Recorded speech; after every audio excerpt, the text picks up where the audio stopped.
di 3.4. Yo, tahukah kamu peristiwa apa yang ada pada gambar?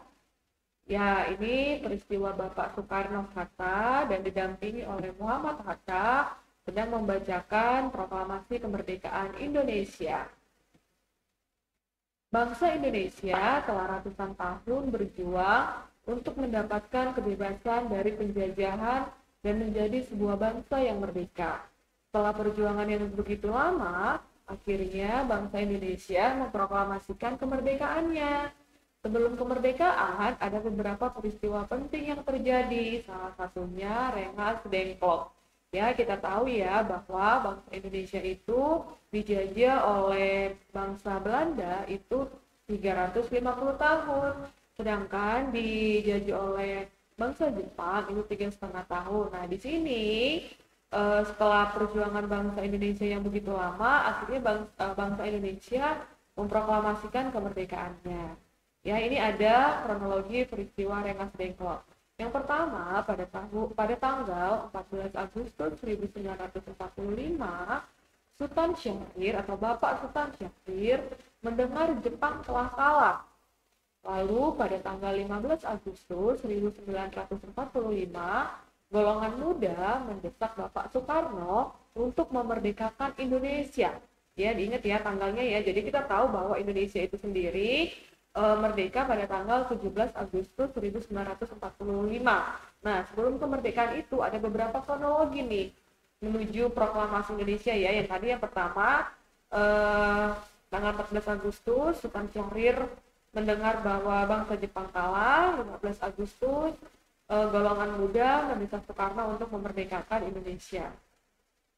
Lalu pada tanggal 16 Agustus 1945, Bapak Soekarno-Hatta diculik ke Rengas Dengklok oleh golongan muda. Tujuannya agar mereka tidak terpengaruh oleh Jepang. Ya, lalu pada tanggal 16 Agustus tahun 1945, Bapak Soekarno-Hatta setuju kembali ke Jakarta.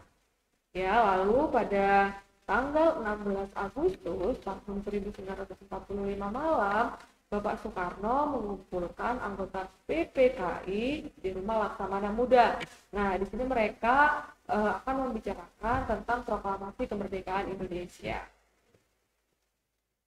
Nah, di sini ada Bapak Soekarno, Muhammad Hatta, dan Bapak Ahmad Subarjo sedang merumuskan naskah proklamasi.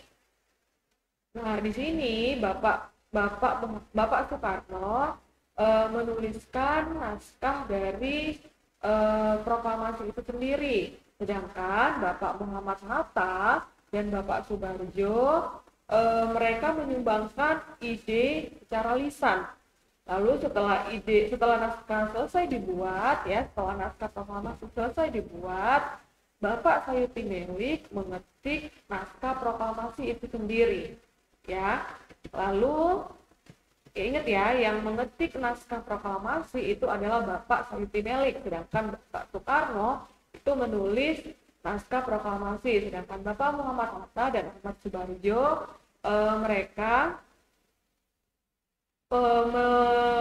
mereka membuat naskah atau memberikan ide tentang naskah proklamasi secara lisan. Ya, di sini ada peristiwa proklamasi. Yang pertama, pada dini hari, naskah proklamasi telah dirumuskan oleh Bapak Soekarno, Muhammad Hatta, dan Ahmad Subarjo. Lalu, naskah proklamasi tersebut disetujui peserta rapat. Lalu, naskah proklamasi tersebut setelah dirumuskan, naskah proklamasi tersebut diketik nih oleh Bapak Sayuti Melik. Lalu, setelah naskah proklamasinya diketik, nah persiapan proklamasi di mana Ibu Fatmawati menjahit bendera merah putih. Kita tahu bahwa Ibu Fatmawati adalah istri dari Bapak Soekarno.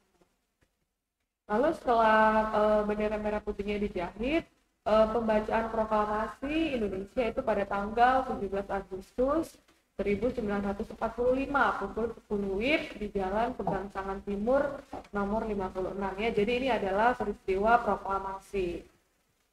Nah, lihat yang di sebelah kiri, yang ini adalah teks proklamasi yang ditulis oleh Bapak Soekarno. Nah, sedangkan yang di sebelah kanan ini adalah teks proklamasi yang sudah diketik oleh Bapak Presiden Indonesia. Jadi isinya, kami bangsa Indonesia dengan ini menyatakan kemerdekaan Indonesia.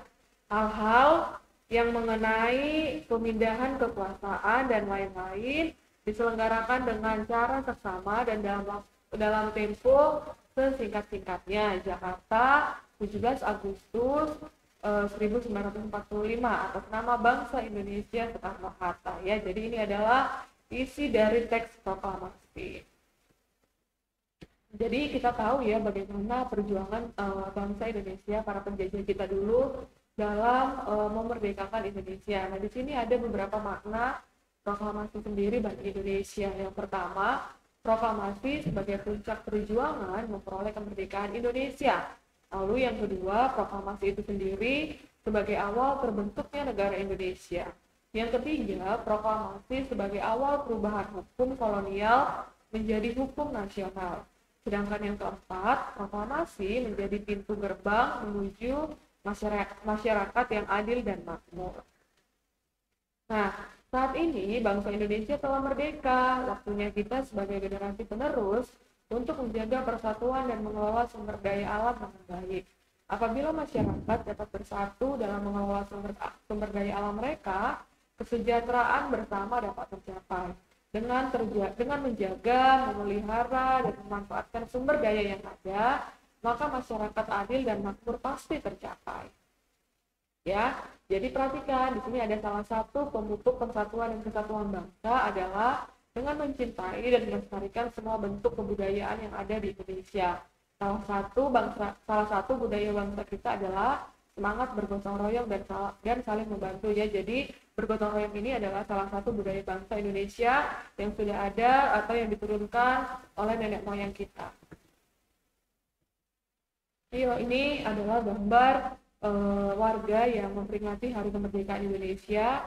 Nah, di sini adalah salah satu contoh gotong royong. Kita tahu bahwa gotong royong itu merupakan sebuah kegiatan bersama yang bertujuan untuk mencapai kemajuan bersama.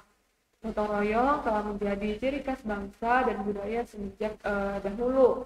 Gotong royong dapat menunjukkan rasa kebersamaan, kekeluargaan, dan tolong-menolong. Ya, apa sih yang menjadi manfaat gotong royong itu sendiri? Nah, manfaat gotong royong yang pertama adalah menumbuhkan semangat kekeluargaan, yang kedua memunculkan sikap saling menghargai, menghormati, serta menyayangi seperti keluarga sendiri. Lalu yang ketiga, manfaat semangat kekeluargaan adalah meningkatkan persatuan dan kesatuan, mencegah perpecahan, dan menciptakan hidup yang harmonis. Ya, apa sih yang menjadi contoh gotong royong? Yang pertama, contoh gotong royong di lingkungan keluarga itu adalah membersihkan taman bersama keluarga.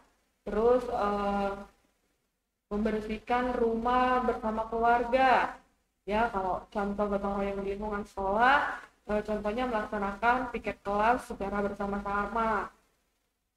Lalu contoh gotong royong di lingkungan masyarakat, membantu menyiapkan makanan untuk warga yang sedang kerja bakti atau ikut melaksanakan kegiatan kerja bakti. Ini adalah contoh gotong royong yang ada di lingkungan keluarga, sekolah, dan lingkungan masyarakat. Nah, sampai di sini dulu pertemuan kita hari ini mengenai proklamasi kemerdekaan Indonesia. Sampai ketemu di pembelajaran selanjutnya. Tuhan memberkati.